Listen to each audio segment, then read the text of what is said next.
तो molecular techniques का next topic आज हम लोग देखेंगे जो है मॉलिक्यूलर बीकन्स। तो ये क्या होते हैं इसको समझते हैं।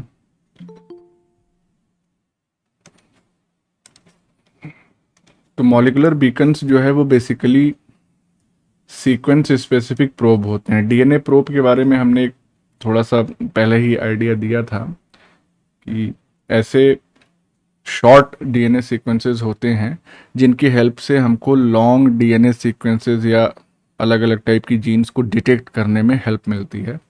उसको प्रोब कहते हैं। तो मॉलिक्यूलर बीकन्स भी क्या है, ये सीक्वेंस स्पेसिफिक प्रोब हैं जो फ्लोरेस होते हैं कब, जब ये किसी स्पेसिफिक डीएनए टारगेट सीक्वेंस से बाइंड कर जाते हैं।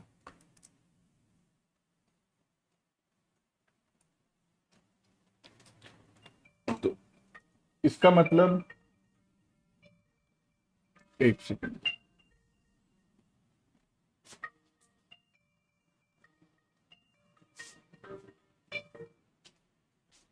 हेलो, नमस्ते।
हाँ,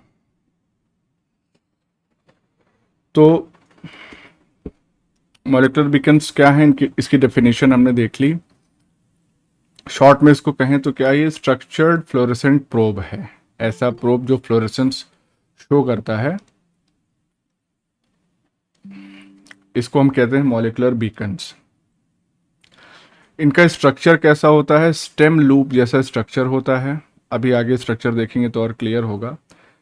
इसमें जो बीच वाला लूप सीक्वेंस होता है या सेंट्रल लूप सीक्वेंस, वही टारगेट सीक्वेंस के कॉम्प्लीमेंट्री होता है, और बाकी उस बीच वाले लूप के अगल बगल जो स्टेम आर्म्स होते हैं वो एक दूसरे के कॉम्प्लीमेंट्री होते हैं। हो सकता है ऐसे समझ में ना आ रहा हो, डायग्राम से ज़्यादा क्लियर होगा।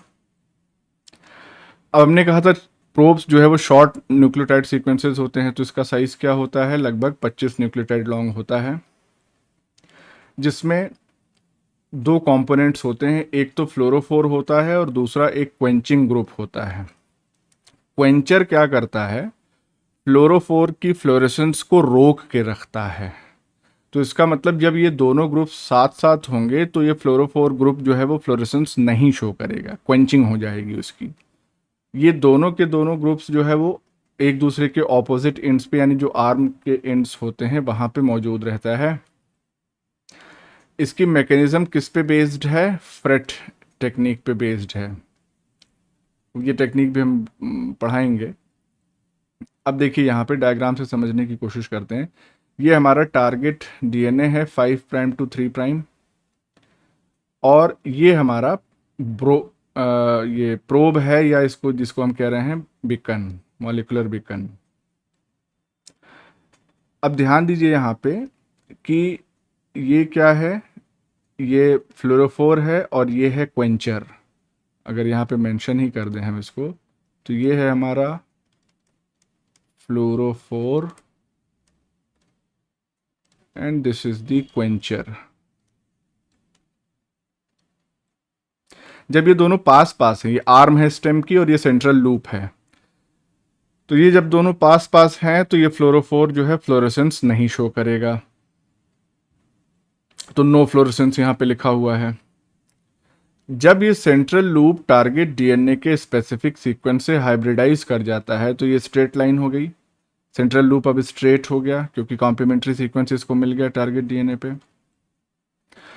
तो इस वजह से जो फ्लोरोफोर है और जो क्वेंचर है वो एक दूसरे से दूर दूर हो गए। इसका मतलब अब इस क्वेंचर की ये एबिलिटी नहीं है कि इस फ्लोरोफोर का फ्लोरेसेंस को रोक सके या क्वेंच कर सके। तो जब दूर हो गया फ्लोरोफोर तो now the fluorescence is restored due to quencher being away, quencher दूर है। थोड़ा सा और अगर हम इसमें देखें ध्यान से तो ये जो सेंट्रल लूप वाला इलाका है इसकी लेंथ कितनी होती है 15 न्यूक्लियोटाइड, 15 न्यूक्लियोटाइड लॉन्ग होता है सेंट्रल लूप। और जो आर्म्स होते हैं ये 5 से 7 न्यूक्लियोटाइड लॉन्ग होते हैं। ये आर्म इधर हो गया और इधर दूसरा आर्म हमने दिखा दिया। तो बड़ी सिंपल सी मैकेनिज्म है कि जैसे ही ये अपने टारगेट डीएनए से हाइब्रिडाइज करेगा ये मॉलिक्यूलर बीकन, वैसे ही फ्लोरेसेंस स्टार्ट हो जाएगा। तो हमको पता चल जाएगा कि हाँ क्या वो टारगेट डीएनए सीक्वेंस मौजूद है सैंपल में कि नहीं मौजूद है। तो ये एक टेक्निक हो गई मॉलिक्यूलर बीकन की। फिर आता है स्कॉर्पियन। स्कॉर्पियंस क्या होते हैं? ये बाई फंक्शनल मॉलिक्यूल्स हैं। इनमें क्या है कि एक पीसीआर प्राइमर है और एक प्रोब है। ये दोनों आपस में जुड़े हुए हैं कोवेलेंट बॉन्ड से, तो कोवेलेंटली लिंक्ड हैं। दो चीज़ें कौन कौन सी? पीसीआर प्राइमर और एक प्रोब। अब ये जो प्रोब है इसमें फिर दो कंपोनेंट्स हैं, एक फ्लोरोफोर है और एक क्वेंचर है। जब पीसीआर रिएक्शन रन होती है तो फ्लोरोफोर और क्वेंचर ये एक दूसरे से अलग हो जाते हैं और जैसे ही ये दोनों एक दूसरे से अलग होंगे फ्लोरेसेंस हमको डिटेक्ट होना शुरू हो जाएगी। तो अब इस प्रोब का स्ट्रक्चर देख ले, काफ़ी हद तक बीकन से सिमिलर है। ये है हमारा प्रोब, इसमें आप देख सकते हैं ये लूप जैसा स्ट्रक्चर है और ये आर्म है। ये क्वेंचर हो गया, ये फ्लोरोफोर हो गया और इसी से अटैच्ड ये प्राइमर है। तो दो कंपोनेंट्स हो गए यहाँ पे। अब ये जो पूरा प्रोब है कंटेनिंग दिस प्राइमर ये कहाँ पे अटैच हो रहा है? इस टारगेट डीएनए के 5 प्राइम एंड। अच्छा, अभी तो प्राइमर जो है वो टारगेट डीएनए से अटैच होगा। प्रोब वाला जो पोर्शन है ये प्रोब वाला, ये प्राइमर से किस एंड पे अटैच होता है? ये 5 प्राइम एंड पे। तो 5 प्राइम एंड ऑफ प्राइमर से अटैच हो रहा है प्रोब। और अगर आप ध्यान दें तो ये जो ब्लैक कलर का ये एक कंपाउंड होता है जिसको यहाँ पे दिखाया गया है, इस कंपाउंड को हम क्या कहते हैं? PCR blocker. यानी कि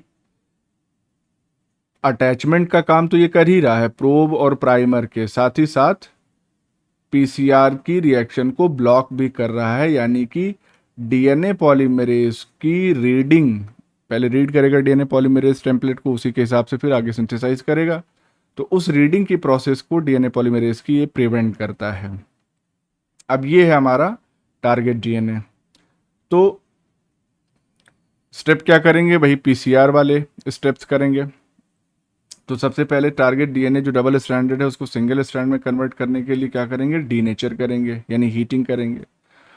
और उसके बाद जब कूल करेंगे तो ये प्राइमर जो है वो जहाँ कॉम्प्लीमेंट्री बेसिस होंगे वहाँ पे ऐड हो जाएगा, अनील हो जाएगा। फिर नेक्स्ट स्टेप में एक्सटेंशन फेज करेंगे, यानी कि अब जो है वो सिंथेसिस स्टार्ट होगी। फिर जब सेकेंड राउंड में वापस से हीटिंग करेंगे और डेनेचुरेशन होगा तो उस दौरान क्या होगा कि ये जो स्टेम आर्म्स आपस में यहाँ पे जुड़े हुए थे because of temporary complementary binding, ये भी एक दूसरे से सेपरेट हो जाएंगे। जैसे ही ये एक दूसरे से अलग होंगे क्वेंचर और फ्लोरोफोर भी अलग अलग हो जाएंगे, जिसकी वजह से क्या होगा? फ्लोरेसेंस डिटेक्ट होना शुरू हो जाएगा। तो क्वेंचर के बहुत सारे मॉलिक्यूल्स होंगे हर बार, और क्वेंचर कह रहे हैं प्रोब के बहुत सारे मॉलिक्यूल्स मौजूद होंगे और हर एक प्रोब मॉलिक्यूल प्राइमर से जुड़ा हुआ है। तो जैसे जैसे हर एक साइकिल चलेगी पीसीआर की वैसे वैसे प्राइमर जो है वो ऐड होगा, प्राइमर ऐड होगा, फिर डीनेचुरेशन होगा। तो फिर से क्या होगा? हर बार ये दोनों स्टेम आर्म्स अलग होंगे और हर बार हर साइकिल ऑफ पीसीआर में हमको फ्लोरेसेंस डिटेक्ट होगी। तो जितनी साइकिल रन करेगी उतनी बार वो चमक आएगी अच्छा, और चूंकि जैसे जैसे संख्या बढ़ती चली जाएगी इन पीसीआर प्रोडक्ट की, वैसे वैसे ज़्यादा नंबर ऑफ स्ट्रैंड्स डीएनए के होंगे जिस पे प्राइमर्स अटैच होंगे, प्राइमर्स कंटेनिंग दिस प्रोब। तो हर बार जो फ्लोरेसेंस होगा हर साइकिल के बाद वो बढ़ बढ़ के मिलेगा। तो पहली बार एक बार मिला, फिर उसके बाद उसका डबल मिला फ्लोरेसेंस, फिर और ज़्यादा। तो एक तरीके से क्वांटिफिकेशन हो जाता है पीसीआर प्रोडक्ट का रियल टाइम में। हमको पता चलता रहता है, जैसे जैसे सेंसर डिटेक्ट करता है वैसे वैसे वो ग्राफिकली भी रिप्रेजेंट कर सकता है उसको, कि कितना अमाउंट जो है पीसीआर प्रोडक्ट का वो तैयार होता जा रहा है विद ईच पासिंग साइकिल। तो रियल टाइम क्वांटिफिकेशन पीसीआर का इसमें हम कर सकते हैं बड़ी आसानी से using this scorpions as probe. तो ये दो टेक्निक आपने देख ली, मॉलिक्यूलर बीकन और स्कॉर्पियन। अब इसके बाद हम लोग देखेंगे अगली टेक्निक जिसको हम कहते हैं फिश या फ्लोरेसेंस इन सीटू हाइब्रिडाइजेशन। अब ये क्या टेक्निक है? तो फिश की जो टेक्निक है इसका प्रिंसिपल सदर्न ब्लॉट की तरह ही है। सदर्न ब्लॉट में क्या हो रहा था कि सिंगल स्ट्रैंडेड डीएनए जो था वो कॉम्प्लीमेंट्री डीएनए से एनील हो रहा था, और बेसिकली वो रेडियो एक्टिव प्रोब वहाँ पे यूज़ कर रहे थे हम। तो यहाँ पे जो टारगेट डीएनए होता है वो कौन सा डीएनए होता है? वो न्यूक्लियर डीएनए होता है, और वो न्यूक्लियर डीएनए दो स्टेज ऑफ सेल साइकिल में हो सकता है, या तो इंटर स्टेज स्टेट में या मेटाफेज इंटरफेज स्टेट में या फिर मेटाफेज स्टेज में। अब यहाँ पे अंतर क्या आ रहा है?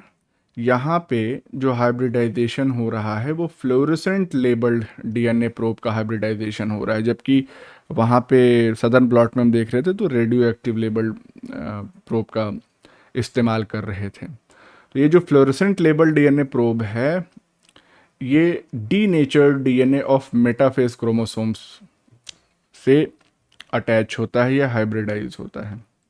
डीनेचुरेशन की स्टेप तो करना ही था, एल्केली से ट्रीट कर रहे थे, स्ट्रॉन्ग एल्केली से, जिससे डीनेचर हो जा रहा था डीएनए, तभी वो सिंगल स्ट्रैंड में कन्वर्ट होगा और हाइब्रिडाइजेशन जो है वो होगा।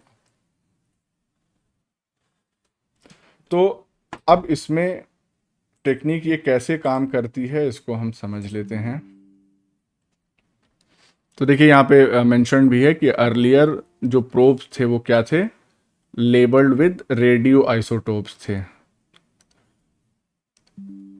और बाद में फ्लोरेसेंटली लेबल्ड प्रोब्स का इस्तेमाल किया जाने लगा। अब जो डीएनए प्रोब है इसकी लेबलिंग जो है वो दो तरीके से हो सकती है, या तो डायरेक्ट लेबलिंग हो या इनडायरेक्ट लेबलिंग हो। डायरेक्ट लेबलिंग कैसे करते हैं? तो यहाँ पे जो फ्लोरेसेंट लेबल्ड न्यूक्लियोटाइड प्रिकर्सर है इसको इनकॉर्पोरेट कर देते हैं, यानी कि जो डीएनए प्रोब तैयार करते हैं उसमें न्यूक्लियोटाइड प्रिकर्सर में ही हम फ्लोरेसेंट मॉलिक्यूल को ऐड कर देते हैं। इनडायरेक्ट लेबलिंग में क्या करते हैं कि जो न्यूक्लियोटाइड प्रिकर्सर है उसके साथ एक रिपोर्टर मॉलिक्यूल अटैच करते हैं। तो अभी हम इसको समझते हैं डिटेल में। देखिए डायरेक्ट लेबलिंग में क्या है, न्यूक्लियोटाइड प्रिकर्सर से जो फ्लोरेसेंट मॉलिक्यूल है वो डायरेक्टली अटैच्ड है, यहाँ पे via a reporter molecule attached है इनडायरेक्ट लेबलिंग में। साथ ही साथ यहाँ पे एक फायदा और है कि एक से ज़्यादा probe, more than one probe, और हर एक प्रोब को हम अलग अलग फ्लोरोफोर की हेल्प से लेबलिंग करके क्या कर सकते हैं, अलग अलग मार्कर्स की जो रेलिवेंट पोजीशंस हैं क्रोमोसोम में उसको एक साथ विजुअलाइज कर सकते हैं। तो मान लीजिए कि हमने 3-4 अलग अलग तरीके के फ्लोरेसेंट मॉलिक्यूल या फ्लोरोफोर का इस्तेमाल किया, रेड, ग्रीन, ब्लू, येलो, और हर एक के हिसाब से अलग अलग प्रोब हमने तैयार कर दिया, और उस सारे प्रोब्स को हमने किसी पर्टिकुलर स्टेज ऑफ क्रोमोसोम में, मेटाफेज क्रोमोसोम में इंसर्ट कर दिया या डाल दिया, इंक्यूबेट कर दिया उसके साथ, क्योंकि इन सीटू कर रहे हैं हम। इन सीटू का मतलब ये है कि सेलुलर सिस्टम के अंदर ही सब काम होना चाहिए, लाइव सेल में देखते हैं इस तरीके का काम। तो उससे फ़ायदा क्या होगा कि अब वो जो प्रोब है वो जाहिर सी बात है अलग अलग सीक्वेंस के लिए स्पेसिफिक होगा और अलग अलग कलर या अलग अलग फ्लोरोफोर से अटैच्ड होगा, तो हमको करस्पॉन्डिंग लोकेशंस जो है वो क्रोमोसोम में उस टारगेट सीक्वेंस की वो डिटेक्ट हो जाएगी साइमल्टेनियसली। तो फिश में कितने कंपोनेंट्स हैं? दो मेन कंपोनेंट्स हैं, एक तो हमारा प्रोब हो गया और दूसरा टारगेट डीएनए। तो सही बात है, डीएनए प्रोब इसको सेलेक्ट करना या इसको चूज करना ये सबसे इंपॉर्टेंट स्टेप है, इसमें कोई दो राय नहीं है। अब प्रोब सेलेक्ट करने के लिए हमारे पास ऑप्शंस हैं। पूरे के पूरे जीनोम को एज अ प्रोब इस्तेमाल कर सकते हैं या स्मॉल क्लोन प्रोब्स का भी इस्तेमाल कर सकते हैं। अब पूरा जीनोम जब प्रोब की तरह इस्तेमाल हो रहा है तो फिर इसका पर्पस क्या होगा, ये कहाँ पे इस्तेमाल होगा? जैसे कई बार ऐसा होता है कि कहीं से हमने कोई सॉइल सैंपल ले लिया। अब जाहिर सी बात है उस सॉइल सैंपल में बहुत तरीके के माइक्रोब्स प्रेजेंट हो सकते हैं, स्पेशली अगर बैक्टीरिया की हम बात करें तो उस केस में क्या होगा कि अगर हमको किसी अब हमको ये जानना है कि उस पर्टिकुलर सॉइल सैंपल में कोई स्पेसिफिक बैक्टीरिया है कि नहीं, तो उस केस में हम उस पर्टिकुलर बैक्टीरिया के जीनोम को एज अ प्रोब इस्तेमाल करेंगे और फिर देखेंगे कि जब सॉइल सैंपल से हमने डीएनए आइसोलेट किया तो जितने भी बैक्टीरिया थे ऑलमोस्ट सबका डीएनए आइसोलेट हो जाएगा। और फिर हम अगर हमारा जो ये प्रोब है वो बाइंड कर रहा है, कहीं फ्लोरेसेंट शो कर रहा है, तो इसका मतलब ये है कि जो हमारा टारगेट बैक्टीरियल स्पीशीज़ हम देखना चाह रहे थे वो उसमें मौजूद है। अगर नहीं फ्लोरेसेंस शो होगा तो इसका मतलब कि उस सॉइल सैंपल में वो बैक्टीरिया मौजूद नहीं है। ये बहुत हेल्पफुल स्टडी है। अब देखिए, तो इस टेक्निक का जो तीन टाइप का अलग अलग टाइप का एप्लीकेशन है वो क्या है? Whole chromosome painting probes, repetitive sequence probes और लोकस स्पेसिफिक प्रोब्स। तो जो हम बता रहे थे आपको वो होल क्रोमोसोम पेंटिंग प्रोब्स का उसका यही मतलब है कि जब हम पूरे जीनोम को एज अ प्रोब इस्तेमाल कर रहे हैं तो अगर उसका कॉरस्पॉन्डिंग जीनोम प्रेजेंट है किसी सैंपल ऑफ मेनी जीनोम्स में, तो उस दौरान हमको ये पूरे के पूरे क्रोमोसोम पे वो बाइंडिंग यानी फ्लोरेसेंस काफ़ी बढ़ी हुई मिलेगी। रेपिटेटिव सीक्वेंस अगर हैं किसी जीनोम में तो कई अलग अलग लोकेशंस पे हमको मिल जाएगा फ्लोरेसेंस। लोकस स्पेसिफिक प्रोब यानी कि जो स्मॉल क्लोन प्रोब से अगर इसका इस्तेमाल करें तो हम किसी पर्टिकुलर जीन की लोकेशन को क्रोमोसोम में डिटेक्ट कर सकते हैं। तो ये इसके वेरियस एप्लीकेशंस हो गए। अब जो क्रोमोसोमल डीएनए है, जाहिर सी बात है प्रोब का हाइब्रिडाइजेशन तभी होगा जब chromosomal DNA single stranded state में हो। तो क्रोमोसोमल डीएनए को क्या करना पड़ेगा? डीनेचर करना पड़ेगा। ये डीनेचुरेशन कैसे करते हैं? डीएनए सैंपल को स्लाइड पे रख दिया और उसके बाद फॉर्मामाइड उसमें 2-3 ड्रॉप मिला दिया तो वो डीनेचर कर देता है क्रोमोसोमल डीएनए को, और उसके बाद हम प्रोब को ऐड कर सकते हैं और फिर फ्लोरेसेंस माइक्रोस्कोप की हेल्प से हम डिटेक्ट कर सकते हैं कि फ्लोरेसेंस विजिबल है कि नहीं विजिबल है। तो विजुअलाइजेशन के भी दो कॉमन मेथड्स यहाँ पे पॉसिबल हैं। एक तो तरीका है फ्लो साइटोमेट्री की हेल्प से और दूसरा स्लाइड बेस्ड सिस्टम जिसको अभी हमने आपको बताया। तो फ्लो साइटोमेट्री में हम क्या करते हैं कि जो स्टेन्ड सेल्स हैं, स्टेन्ड सेल्स का मतलब प्रोब के साथ जो इंक्यूबेट की गई सेल्स हैं उनका सस्पेंशन प्रिपेयर करते हैं। अब ये जो सस्पेंशन है ये फ्लो करता है एक नैरो स्ट्रीम में, और उस नैरो स्ट्रीम बहुत पतली सी कैपिलरी ट्यूब्स होती हैं जिसके थ्रू सस्पेंशन को फ्लो कराया जाता है, और उस कैपिलरी ट्यूब के रास्ते में एक लेज़र बीम होती है, और ये लेज़र बीम जो है वो फ्लोरेसेंस की इंटेंसिटी को डिटेक्ट करने का काम करती है बेसिकली। तो जैसे जैसे सस्पेंशन से वो जो कैपिलरी ट्यूब से सस्पेंशन फ्लो होता जा रहा है वो डिटेक्टर के थ्रू चलता चला जा रहा है आगे, और अगर किसी तरीके का फ्लोरेसेंस होगा तो उसको डिटेक्ट कर लिया जाएगा। तो एक तरीका तो ये हो गया। दूसरा स्लाइड बेस्ड सिस्टम जो हमने आपको भी बताया, इसमें जो स्टेन्ड सेल्स हैं इनको फिक्स कर दिया जाता है कॉनफोकल फ्लोरेसेंस माइक्रोस्कोप स्लाइड पे, और फिर इसको स्टैटिक इमेज के फॉर्म में ऑब्जर्व किया जाता है, देखा जाता है फ्लोरोसेंस निकल रहा है कि नहीं, क्योंकि फ्लोरोसेंस जो है वो काफ़ी देर तक एमिट होता रहता है, तो तब तक हम ऑब्जर्व कर सकते हैं इजीली। फिक्स करने के दौरान, यानी कि ऑब्जर्व करने के लिए फिक्स करना पड़ता है सेल को, उसके पहले सेल को कॉल्चिसिन से ट्रीट करते हैं ताकि वो मेटाफेज में ही ट्रैप हो जाए, आगे ना बढ़ सके, क्योंकि हमको मेटाफेजिक स्टेट में उसको ऑब्जर्व करना है। और कॉल्चिसिन से ट्रीट करने के बाद जो फिक्स प्रिपरेशंस हैं उनको इंक्यूबेट करना रहता है, अलग अलग टाइप के सॉल्वेंट्स, अब पूरे प्रोटोकॉल में हम लोग नहीं जाएंगे, तो अलग अलग सॉल्वेंट्स से उसको इंक्यूबेट करते हैं बढ़े हुए टेम्परेचर पे, जिसकी वजह से प्रोब डीएनए और क्रोमोसोम आपस में हाइब्रिडाइज हो जाएं। तो डीनेचर फॉर्मामाइड से कर देते हैं उसके बाद। अब बढ़े हुए टेम्परेचर पे इंक्यूबेट करने का पर्पस ये है कि स्पेसिफिक बाइंडिंग हो। जैसे हम लोग टच डाउन पीसीआर के केस में देख रहे थे, तो वहाँ पे टेम्परेचर पहले बहुत हाई रख रहे थे ताकि स्पेसिफिसिटी हमको बढ़िया मिले, उसके बाद स्टेप वाइज मैनर में 1-1, 2-2 डिग्री कम करते जा रहे थे, जिसकी वजह से यील्ड भी हमको सफिशिएंट मिल रहा था।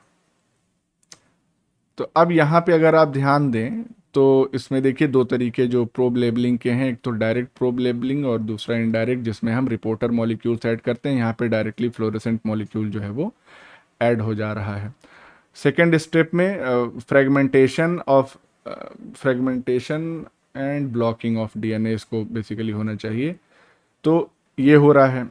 अब दोनों तरीके हम यहाँ पे देख सकते हैं। देखो स्लाइड प्रिपरेशन हमने किया, स्लाइड प्रिपरेशन, इसके बाद जब डीनेचुरेशन इसका हम करेंगे क्रोमोसोमल डीएनए का with the help of formamide.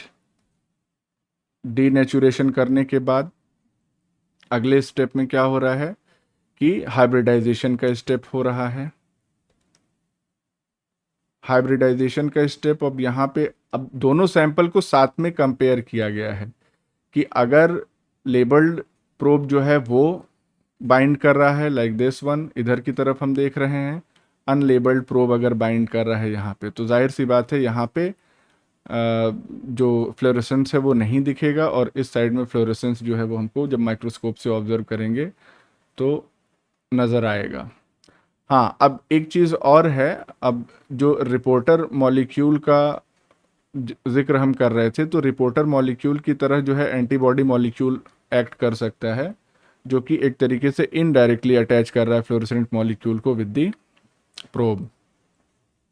तो ये टेक्निक हो गई फिश की। अब इसके बाद अगला है कॉलोनी हाइब्रिडाइजेशन। बहुत सिंपल सी टेक्निक है। इसमें क्या करते हैं, यहाँ ऐसे बैक्टीरिया को पहचानना होता है जिसके पास हमारा जो टारगेट डीएनए या कोई स्पेसिफिक डीएनए मौजूद हो, बस ये हमको ऑब्जर्व करना है किस बैक्टीरियल कॉलोनी में हमारा स्पेसिफिक डीएनए या टारगेट डीएनए मौजूद है। वो हो सकता है कि उस बैक्टीरिया में बाहर से प्लाज्मिड डाला गया हो, जिस प्लाज्मिड के अंदर वो खास डीएनए मौजूद हो, तो भी बैक्टीरिया सेल के अंदर वो डीएनए हमको अगर डिटेक्ट करना है तो कॉलोनी हाइब्रिडाइजेशन या प्लेक हाइब्रिडाइजेशन टेक्निक इस्तेमाल करते हैं। तो सिंपल सा है, डायग्रामेटिकली इसको समझ लेते हैं कि यहाँ पे बैक्टीरियल कॉलोनीज को ग्रो कराया गया है। अब इन बैक्टीरियल कॉलोनीज को ट्रांसफ़र किया जा रहा है कहाँ से, अगार कल्चर के सरफेस से with the help of a nylon membrane. तो इसके ऊपर मेम्ब्रेन रख दिया गया, हल्का सा जेंटली प्रेस किया गया, तो जो कॉलोनीज़ हैं वो मेम्ब्रेन पे ट्रांसफ़र हो जाती हैं। अब इस मेम्ब्रेन को हम किससे ट्रीट करेंगे, डिटर्जेंट से। डिटर्जेंट से ट्रीट करने से फ़ायदा क्या होगा, बैक्टीरियल सेल्स जो हैं वो लाइस हो जाएंगी, टूट जाएंगी। उसके बाद फिर एल्कली से ट्रीट करेंगे ताकि डीएनए जो है वो डीनेचर हो जाए। तो पहले डिटर्जेंट से ट्रीट किया, बैक्टीरियल सेल टूट गई, उसके बाद एल्कली से ट्रीट किया, डीएनए डीनेचर हो गया। और फिर नेक्स्ट स्टेप में हम प्रोब का एडिशन करते हैं। तो इस मेम्ब्रेन को ही इंक्यूबेट किया जाता है न्यूक्लिक एसिड लेबल्ड प्रोब से, मेम्ब्रेन को ही कर रहे हैं। और इसकी वजह से क्या, चूंकि डीनेचर हो चुका है डीएनए, तो अब जो प्रोब है वो आसानी से हाइब्रिडाइज कर जाएगा जहाँ जहाँ कॉम्प्लीमेंट्री डीएनए प्रेजेंट होगा वहाँ पे। और फाइनली मेम्ब्रेन को रिंस कर लिया जाए ताकि एक्सेस जो कॉलोनीज हैं और एक्सेस प्रोब है वो हट जाए, और फिर ऑटो रेडियोग्राफी से हम डिटेक्ट करेंगे कि कहाँ पे हमारा, अब जाहिर सी बात है ऑटो रेडियोग्राफी टेक्निक यूज़ कर रहे हैं, तो जो लेबलिंग होगी प्रोब की वो भी रेडियो एक्टिव लेबलिंग ही होगी, ये तो अंडरस्टूड है। तो अब ये प्रोब वहीं पे, या जो फोटोग्राफिक फिल्म है उसमें उसी स्पॉट पे हमको एक्सपोजर दिखाई देगा जहाँ पे हाइब्रिडाइजेशन हुआ होगा, तो बड़ी आसानी से हम डिटेक्ट कर सकते हैं। रेडियो एक्टिव एलिमेंट्स के साथ वर्क करना थोड़ा सा चैलेंजिंग होता है, क्योंकि उसमें रेडियो एक्टिव पॉइजनिंग का खतरा जो है वो बना रहता है। तो by comparing the membrane with original dish and lining up the regions of hybridization, the original group of colonies can be identified। ये तो हमको समझ में आ गया। तो ये है कॉलोनी हाइब्रिडाइजेशन, ठीक है। अब इसके बाद नेक्स्ट जो टॉपिक है हमारा वो है डॉट ब्लॉट एसे और फाज डिस्प्ले। तो यहाँ पे क्या है, डॉट ब्लॉट एसे में बेसिकली होता ये है कि एक स्पेसिमेन है हमारे पास जिसमें बहुत सारे न्यूक्लिक एसिड के मिक्सचर हैं, और उसमें हमको डिटेक्ट करना है अपना जो स्पेसिफिक सीक्वेंस है, स्पेसिफिक डीएनए या न्यूक्लिक एसिड। तो उस स्पेसिमेन को डायरेक्टली हम नायलॉन मेम्ब्रेन पे अप्लाई कर देते हैं, जो स्पेसिमेन है हमारा जिसमें बहुत सारे न्यूक्लिक एसिड मिक्सचर है। जब हम अप्लाई करते हैं तो हमको उस मेम्ब्रेन पे एक स्मॉल डॉट जैसा अपीयरेंस मिलता है। जाहिर सी बात है ड्रॉप के फॉर्म में उसको गिरा देते हैं मेम्ब्रेन में, तो डॉट तो बनेगी ही। अब इस डॉट को ट्रीट किया जाता है एल्कलाइन सॉल्यूशन से, जिससे क्या होगा कि जो भी डीएनए मॉलिक्यूल्स मौजूद हैं वो डीनेचर हो जाएंगे या सिंगल स्ट्रैंड में कन्वर्ट हो जाएंगे। बाद में जो डॉट ब्लॉट मेम्ब्रेन है उसको हाइब्रिडाइज किया जाएगा विद लेबल्ड प्रोब। फिर उस मेम्ब्रेन को की प्रोसेसिंग की जाएगी और फिर उसका एक्सपोजर कर दिया जाएगा किसी फोटोग्राफिक फिल्म पे। प्रोसेसिंग का मतलब यही है, सॉल्वेंट टोलवेंट मिलाया जाएगा अलग तरीके का, वॉशिंग वगैरह। अगर प्रोब की बाइंडिंग हो गई तो जो फिल्म है वो डार्क हो जाएगी उस इलाके में जहाँ पे बाइंड किया है प्रोब। तो इस स्टेप, ये बहुत सिंपल स्टेप है, यहाँ पे पूरा मिक्सचर है, उसमें हम देख ले रहे हैं कि लेबल्ड प्रोब से वो कोई डीएनए बाइंड कर रहा है कि नहीं कर रहा है, तो डिटेक्ट हो जाएगा। यहाँ जो सेपरेशन है या जेल इलेक्ट्रोफोरेसिस है उसका इस्तेमाल नहीं करते हैं, ये बात ध्यान रखिएगा। तो ये देयर इज़ नो सेपरेशन, यानी कि यूजिंग इलेक्ट्रोफोरेसिस ऐसा कुछ नहीं यहाँ पे किया जाता है। तो बहुत सिंपल टेक्निक है डॉट ब्लॉट ऐसे, समझ में भी आपको आ ही गया होगा। अब ऐसे ही डायग्राम जैसा कुछ बनाना चाहें तो ये मेम्ब्रेन हो गई, ये बीच में एक डॉट ब्लॉट हो गया, और अगर यहाँ पे कहीं कोई डिटेक्शन हो रहा है, कहीं कोई बाइंडिंग हो रही है, तो फोटोग्राफिक फिल्म पे वो जो इलाका है वो this will appear something like this. अब वो डार्क कलर का होगा जो भी होगा, तो इसका मतलब इस इलाके में कहीं कुछ था जो बाद में हमको फोटोग्राफिक फिल्म पे ऑब्जर्व होगा जब डीएनए प्रोब इससे बाइंड कर जाएगा। नेक्स्ट टेक्निक है हमारे पास फाज डिस्प्ले की। तो फाज डिस्प्ले जो है वो प्रोटीन प्रोटीन इंटरेक्शन की स्टडी के लिए इस्तेमाल किया जाता है। एक और टेक्निक हम ऑलरेडी बता चुके हैं, यीस्ट टू हाइब्रिड सिस्टम, वो भी प्रोटीन प्रोटीन इंटरेक्शन के लिए इस्तेमाल किया जाता है। तो इसमें होता क्या है बेसिकली, कैसे पता चलता है, मतलब फाज जो है बैक्टीरियोफाज, ये डिस्प्ले कर रहा है, किस चीज़ को डिस्प्ले कर रहा है, किसी फॉरेन पॉलीपेप्टाइड या पेप्टाइड को अपनी सरफेस पे। सरफेस का मतलब क्या हो गया, कोट प्रोटीन पे ये डिस्प्ले कर रहा है, या इसकी कोट प्रोटीन से जो फॉरेन पॉलीपेप्टाइड है वो बाइंड की हुई है, यानी कि एक तरीके का फ्यूज़न प्रोटीन बन रहा है। तो ये मॉलिक्यूलर कैसी टेक्निक है ये, which allows expression of foreign polypeptide, यानी वो पॉलीपेप्टाइड उसका नहीं है, फाज का नहीं है, वो फॉरेन है, उसको भी वो अपने कोट प्रोटीन पे एक्सप्रेस कर रहा है, दिखा रहा है। तो on the surface of phage particles. इस टेक्निक को किसने इन्वेंट किया था, जॉर्ज स्मिथ 1985। तो अब करते क्या है इस टेक्निक में, बेसिकली जो हमारी प्रोटीन ऑफ इंटरेस्ट है उसके डीएनए को या उसकी जीन को फ्यूज कर दिया जाता है viral code protein gene of virus से। वायरल वायरस दो दो बार बोलने की जरूरत क्या है, मतलब प्रोटीन ऑफ इंटरेस्ट की जीन और कोट प्रोटीन की जीन, इन दोनों को आपस में फ्यूज कर दिया गया। और इसमें भी कौन सी कोट प्रोटीन होती है, माइनर कोट प्रोटीन। दो तरीके की प्रोटीन्स पाई जाती हैं, मेजर प्रोटीन और माइनर प्रोटीन्स। तो उसमें जो माइनर प्रोटीन, अभी वो प्रोटीन्स के एग्जांपल भी हमारे पास आएंगे। इस फाज डिस्प्ले टेक्निक में फिलामेंटस फाज का इस्तेमाल किया जाता है, जैसे FD, F1 या M13 इसमें सबसे ज़्यादा प्रेफर किया जाता है। M13 का जेनेटिक मटेरियल 6.4 KB का है, सर्कुलर सिंगल स्ट्रैंडेड DNA होता है। और ये जो सिंगल स्ट्रैंडेड DNA होता है इसको हम क्या कहते हैं, प्लस स्ट्रैंड कहते हैं। जब कोलाई में ये एंटर करता है तो एंटर करने का रास्ता क्या होता है इसका, सेक्स पिलस के थ्रू एंटर करता है। इसको क्यों प्रिफर किया जाता है, हमने यहाँ लिखा ना M13 मोस्ट प्रिफर्ड। इसको इसलिए प्रिफर किया जाता है क्योंकि ये नॉन लाइटिक फाज है। नॉन लाइटिक का मतलब कि कोलाई में घुसते ही उसको तबाह नहीं करेगा, उसको सस्टेन रहने देगा कुछ देर के लिए। और जो नए फाज पार्टिकल्स की सिंथेसिस होगी, फॉर्मेशन होगा, वो बैक्टीरिया के सेल एनवेलप से धीरे धीरे सिक्रीट किए जाएंगे, यानी कि धीरे धीरे वो बैक्टीरिया से विदाउट रप्चरिंग दी सेल वो बाहर आते जाएंगे। तो अब कोट प्रोटीन की जो हमने बात की थी, दो टाइप के मेजर और माइनर, वो देख लेते हैं। तो कोट जो है उसमें दो टाइप की प्रोटीन्स हैं, एक मेजर कोट प्रोटीन हो गई जिसको P8 कह रहे हैं हम, और माइनर कोट प्रोटीन्स हो गई हमारे पास कई सारी हैं, P3, P4 P3, P6, P7 और P9। तो P3, P6, P7 और P9। अब ये जो कोट प्रोटीन्स P3 और P6 हैं, पहले हम इसकी बात कर लेते हैं, अदर इनको इधर ही लिख देना चाहिए था, खैर कोई बात नहीं।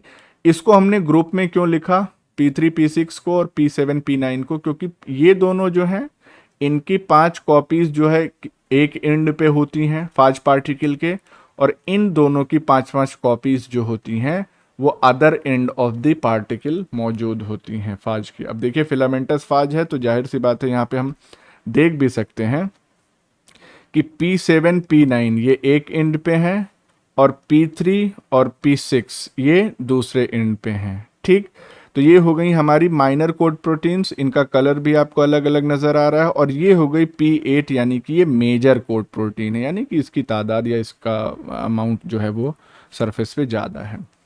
इसके अंदर ये सिंगल स्ट्रैंडेड DNA मौजूद है। अब यहाँ पे मेन कंसर्न वाली प्रोटीन है हमारी, वो है ये P3। P3 कैसी प्रोटीन थी, माइनर कोड प्रोटीन, ये P3 वाली। तो ये कहाँ पे मौजूद है, at the tip of the phage. तो हमको यहाँ से यही समझ में आ गया कि ये वाला इलाका जो है टिप है और ये टेल है।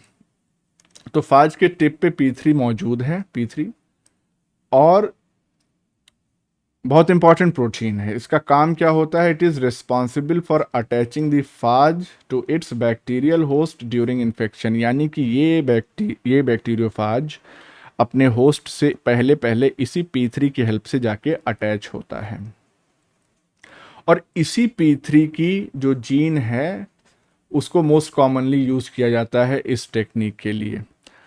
तो आप देख सकते हैं यहाँ पे ब्लू कलर की जो P3 है, इसी के ऊपर हमारी जो या बाहरी जो प्रोटीन थी, ये लाइट ब्लू कलर की गोल गोल जो नज़र आ रही है, वो बाहर की तरफ डिस्प्ले हो रही है। तो यही फाज डिस्प्ले कर रहा है। फॉरेन जीन यहाँ पे इनकॉर्पोरेट किया गया है लाइक दिस, इसको यहाँ पे ऐसे शो किया गया है। तो P3 के साथ एक फ्यूजन प्रोटीन तैयार हो रही है which is being displayed on the phage coat. अब ये जो प्रोटीन इंटरेक्शन हो रहा है इसको कैसे हम स्टडी करेंगे। यहाँ तो क्या है, यहाँ तो केवल डिस्प्ले हुआ, फॉरेन प्रोटीन हमारी या फॉरेन पॉलीपेप्टाइड डिस्प्ले हो गया है, लेकिन अब प्रोटीन इंटरेक्शन में इस टेक्निक का कैसे इस्तेमाल करेंगे। तो उसके लिए दो तरीके हैं, एक तो मेथड 1, मेथड 2। मेथड 1 में क्या है, जिस टेस्ट प्रोटीन को हम देखना चाहते हैं कि इस डिस्प्लेड प्रोटीन के साथ उस टेस्ट प्रोटीन का इंटरेक्शन हो रहा है कि नहीं, तो हमने टेस्ट प्रोटीन को लिया और इसका इंटरेक्शन जो है वो अदर प्यूरिफाइड प्रोटीन से, अच्छा इसमें ऐसे कर सकते हैं, देखो इसी को हम मान लें, लेट्स सी ये क्या है, ये हमारी टेस्ट प्रोटीन है। टेस्ट प्रोटीन ये हो गई जो फाज डिस्प्ले कर रहा है, और इस टेस्ट प्रोटीन का इंटरेक्शन हम दूसरी प्यूरिफाइड प्रोटीन्स जिनका हमको फंक्शन वगैरह पता है उसके साथ इंटरेक्शन ऑब्जर्व करेंगे। दूसरा मेथड क्या है, दूसरे मेथड में एक फाज डिस्प्ले लाइब्रेरी तैयार करेंगे। तो इसमें क्या होगा, लाइब्रेरी में जैसे बहुत सारी किताबें होती हैं, इसी तरीके से इसमें अलग अलग फाज जो है वो अलग अलग प्रोटीन्स को डिस्प्ले कर रहे होंगे। तो each phage displays a different protein. ठीक, अब ये जो लाइब्रेरी हमने तैयार की, ये हम कई तरीके से तैयार कर सकते हैं। जैसे हम किस इस टिश्यू स्पेसिफिक लाइब्रेरी तैयार कर सकते हैं या सेल स्पेसिफिक लाइब्रेरी तैयार कर सकते हैं। टिश्यू स्पेसिफिक का मतलब कि उस टिश्यू में एक्सप्रेस होने वाली जितनी भी प्रोटीन्स हैं, भाई एक्सप्रेशन प्रोफाइल तो हम देख ही सकते हैं, तो उस टिश्यू में एक्सप्रेस होने वाली जितनी भी प्रोटीन्स हैं उन हर एक प्रोटीन्स को एक्सप्रेस या डिस्प्ले करने वाले अलग अलग फाज हमने तैयार कर ली, उससे पूरी लाइब्रेरी बन गई। या किसी एक स्पेसिफिक सेल में जो अलग अलग प्रोटीन्स एक्सप्रेस हो रही हैं, तो उन सभी के लिए अलग अलग डिस्प्ले फाज हमने तैयार कर लिए। तो library for proteins expressed in specific tissues या ऑब्लिक सेल्स भी यहाँ पे कर सकते हैं, ये हमने तैयार कर ली। और अब इसके बाद हम जो टेस्ट प्रोटीन का इंटरेक्शन है, अब यहाँ पे टेस्ट प्रोटीन जो है वो चेंज हो गई है, यानी कि जिसका इंटरेक्शन हम उस लाइब्रेरी से देखना चाह रहे हैं, स्पेसिफिक लाइब्रेरी फाज मेंबर से, उसको हम इस्तेमाल करेंगे। इसको डायग्राम से बड़ी आसानी से समझा जा सकता है। ये क्या है, ये पूरी की पूरी लाइब्रेरी है। इसमें हम देख सकते हैं कि अलग अलग टाइप की प्रोटीन्स को ये अलग अलग फाज पार्टिकल्स जो है वो डिस्प्ले कर रहे हैं। जो हमारी टेस्ट प्रोटीन है, ये है हमारी टेस्ट प्रोटीन, इसको हमने एक सरफेस पे फिक्स कर दिया, और स्पेसिफिक बाइंडिंग या जब इंटरेक्शन होगा तो ये पर्टिकुलर फाज जो है लाइब्रेरी का, ये बाइंड कर जा रहा है। बाकी सब वॉशिंग जब कर दिया गया तो बाकी सारे के सारे रिमूव कर दिए जाएंगे, और उसके बाद कई सैंपल्स जो है वो यहाँ पे ऐड किए जाएंगे, जिससे ऑलमोस्ट जितनी भी प्रोटीन्स हमारी बाउंड हैं वो सारी की सारी उसी स्पेसिफिक फाज मेंबर से जिसके पास इंटरैक्टिंग प्रोटीन है वो बाइंड कर जाएगा। तो देख रहे हैं यहाँ पे कितने लगभग 3 राउंड्स चलाए जाते हैं।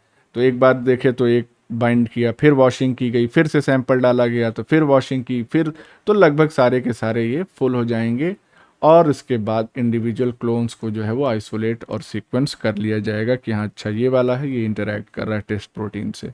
ठीक, तो इस तरीके को बार बार सैंपल डालना, फिर धोना, फिर सैंपल डालना, फिर वॉशिंग करना, तो इसको क्या कहते हैं, this is called as bio panning. यहाँ पे इसीलिए हाईलाइट कर दिया हमने। तो ये तरीका हो गया प्रोटीन प्रोटीन इंटरेक्शन स्टडी करने का। अब यहाँ पे फाज डिस्प्ले टेक्निक में वेक्टर्स कौन कौन से यूज़ कर सकते हैं, तो जाहिर सी बात है बैक्टीरियोफाज डिस्प्ले सिस्टम, ये तो हमने खैर देखा ही। और इसमें क्या करते हैं, जो फॉरेन डीएनए का सेगमेंट है वो जीन 3 या जीन 8 में इंसर्ट कर सकते हैं। ऊपर हमने जो P3 वाला एग्जांपल देखा तो जीन 3 का ही वहाँ पे मेंशन है, और जीन 8 में यानी कि मेजर कोड प्रोटीन में भी कर सकते हैं। तो अब ये जो रिकॉम्बाइंड डीएनए है, यानी कि हमारी जो प्रोटीन ऑफ इंटरेस्ट का जीन और जीन 3 या जीन 8, ये दोनों आपस में जब जुड़ जाएंगे तो ये रिकॉम्बाइंड डीएनए इस रिकॉम्बिनेंट डीएनए से हम इकोलाई को इन्फेक्ट कराएंगे, और जब इकोलाई इन्फेक्टेड हो जाएगा तो वो सिंथेसाइज और सिक्रीट करेगा फ्यूजन फाज पार्टिकल्स को। जाहिर सी बात है, कहीं भी फाज जो है अपना न्यूक्लिक एसिड ही तो डालता है सेल के अंदर, तो ये रिकॉम्बिनेंट डीएनए डाल दिया गया सेल के अंदर, एक्सप्रेस तो करेगा ही। तो ये फ्यूजन फाज पार्टिकल्स जो है वो सिक्रीट होंगे और ये फिर बाद में डिस्प्ले करने लगेंगे। बाद में क्या, जब ये सिंथेसाइज होंगे उसी समय डिस्प्ले करेंगे amino acids encoded bye foreign DNA, अपनी सरफेस पे एक्सप्रेस करने लगेंगे। तो हर एक, अब इसमें क्या है, P3 या P8 जो सभी जीन हम इस्तेमाल कर रहे हैं, उनकी हर एक कॉपी जो होगी बैक्टीरियोफाज सरफेस पे, वो फॉरेन डीएनए का सीक्वेंस भी एक्सप्रेस या डिस्प्ले करेगी। तो ये हो गया बैक्टीरियोफाज डिस्प्ले सिस्टम। दूसरा सिस्टम है फेजेमिड डिस्प्ले सिस्टम। तो फेजेमिड डिस्प्ले सिस्टम में प्लाज्मिड का इस्तेमाल करते हैं। इस प्लाज्मिड में सिंगल कॉपी प्रेजेंट होती है जीन 3 या जीन 8 की, और एक वायरल ओरिजिन ऑफ रेप्लिकेशन इसमें मौजूद होता है। अब फॉरेन डीएनए जो है हमारा, जिस प्रोटीन का इंटरेक्शन हमको चेक करना है, उसका डीएनए जीन 3 या जीन 8 में इंसर्ट कर दिया जाता है। अब हमारे पास क्या तैयार हो गया, एक रिकॉम्बिनेंट प्लाज्मिड। अब इस रिकॉम्बिनेंट प्लाज्मिड से ई कोलाई को ट्रांसफॉर्म किया जाएगा। फिर क्या होगा, हमको नए बैक्टीरियोफाज पार्टिकल्स मिलने लगेंगे जिनके पास एमिनो एसिड सीक्वेंस होगा, किसका, फॉरेन डीएनए का।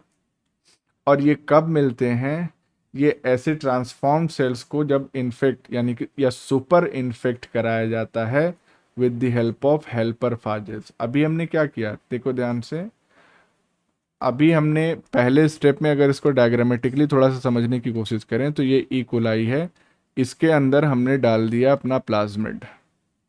अब इस प्लाज्मिड में क्या है, इस प्लाज्मिड में एक जीन ये हो गई और ये हो गया ओरी। दिस इज ओरी एंड दिस इज,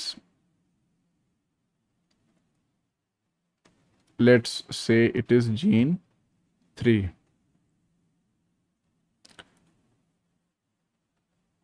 और इस जीन 3 के साथ ही हमने अपना जो जीन था उसको भी इंसर्ट कर दिया। It is what, it is gene of interest.